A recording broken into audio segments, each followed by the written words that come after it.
Kerajaan masih mengkaji kesesuaian untuk melaksanakan cukai barang dan perkhidmatan atau GST serta model cukai kepenggunaan yang lain. Menurut aturan urusan mesyuarat dalam laman sesawang Parlimen, jawapan lisan Menteri Kewangan yang diajukan Ahli Parlimen Kampar, Su Keong Seong semasa sesi soal jawab di Dewan Rakyat Parlimen. Bagi mendapatkan perkembangannya, kita terus bersiaran langsung bersama wartawan Nurul Nadia Muhammad Kamaruzaman di Parlimen. Silakan Nadia. Baik, terima kasih Dia. Kementerian Kewangan dalam jawapan lisannya yang disiarkan di laman sesawang di Parlimen berkata, kajian itu mengambil kira semua aspek termasuklah kelemahan sistem cukai jualan dan cukai perkhidmatan GST sedia ada serta kelemahan sistem GST yang dilaksanakan pada tahun 2015. Kajian yang dijalankan turut meliputi kesan ke atas ekonomi, kos sara hidup, kesan cukai ke atas harga barang serta keupayaan dalam menangani kegiatan ekonomi gelap. Katanya cukai baharu tersebut jika dilaksanakan juga perlu bersifat mudah ditadbir dan tidak meningkatkan kos perniagaan di samping dapat mengukuhkan kedudukan fiskal negara. Menurut kementerian itu, ekonomi negara sedang berada dalam fasa pemulihan dan pelaksanaan sebarang bentuk cukai kepenggunaan yang baharu perlu mengambil kira senario semasa. Sementara itu, kutipan hasil cukai jualan dan perkhidmatan kerajaan persekutuan bagi tahun 2021 adalah sebanyak RM25.48 bilion yang terdiri daripada RM13.49 bilion daripada cukai jualan dan RM11.99 bilion daripada cukai perkhidmatan. Baik, selain itu, Dewan Rakyat hari ini turut memberi perhatian kepada kawalan harga racun di mana Kementerian Perusahaan, Perdagangan dan Komoditi KPPK mencadangkan penubuhan sebuah lembaga atau jawatankuasa bagi mengawal harga baja dan racun pertanian.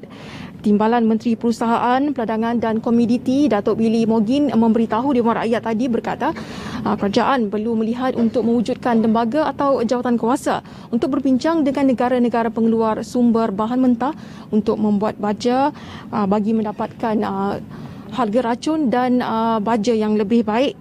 Katanya walaupun harga buah tandan segar ataupun fresh fruit bunch telah meningkat, namun harga input pertanian seperti baja dan racun juga meningkat, tetapi kerajaan tidak boleh untuk mengawal harga racun dan baja oleh kerana itu adalah masalah global. Dan beliau turut mengakui kementerian perlu mendapatkan sokongan dan juga campur tangan kerajaan untuk melihat perkara ini dengan lebih komprehensif. Baik, Dewan Rakyat hari ini turut menumpukan kepada kesiapsiagaan Kuala Lumpur dalam berhadapan dengan kesan iklim yang semakin ekstrim termasuklah banjir dan tanah runtuh dalam tempoh 20 tahun akan datang. Di mana Timbalan Menteri Wilayah Persekutuan Datuk Seri Jalaluddin Alias berkata 5 siren amaran akan dipasang di sekitar ibu negara dalam usaha memberi amaran awal kepada warga kota tentang kemungkinan berlakunya banjir kilat. Siren amaran berkenaan akan dipasang di lorong kiri Keramat 15, Terowong Chan Saulin, Taman Yutan, Jalan 9 di Kampung Ceras Baru dan Sungai Kayu Ara dengan kerja-kerja awal telah pun dimulakan. Beliau berkata pemasangan sistem amaran itu merupakan antara inisiatif diambil Dewan Bandaraya Kuala Lumpur di BKL dalam menambah aset bagi pengurusan bencana banjir. Selain pemasangan tambahan 51 kamera litar tertutup ataupun CCTV di kawasan hotspot banjir. Jelasnya setakat ini 13 CCTV telah pun dipasang dan bakinya masih dalam proses pemasangan. Jelasnya lagi, Smart Tunnel dapat membantu mengurangkan atau mencegah berlakunya banjir kilat, tapi itu tidak boleh menampung kawasan di Kuala Lumpur dan disebabkan itu di BKL telah pun melakukan beberapa pendekatan sistem amaran awal kepada masyarakat dan warga kota tentang kemungkinan berlakunya banjir kilat yang boleh mendatangkan kerugian bukan sahaja kepada kerajaan tetapi juga kepada rakyat. Baik, dia itu antara penjelasan ketika sesi soal jawab dan selesai sesi tersebut, bacaan kali pertama Rang Undang-Undang Majlis Pembangunan Wilayah Ekonomi Pantai Timur Pindaan 2022 dikemukakan Menteri di Jabatan Perdana Menteri.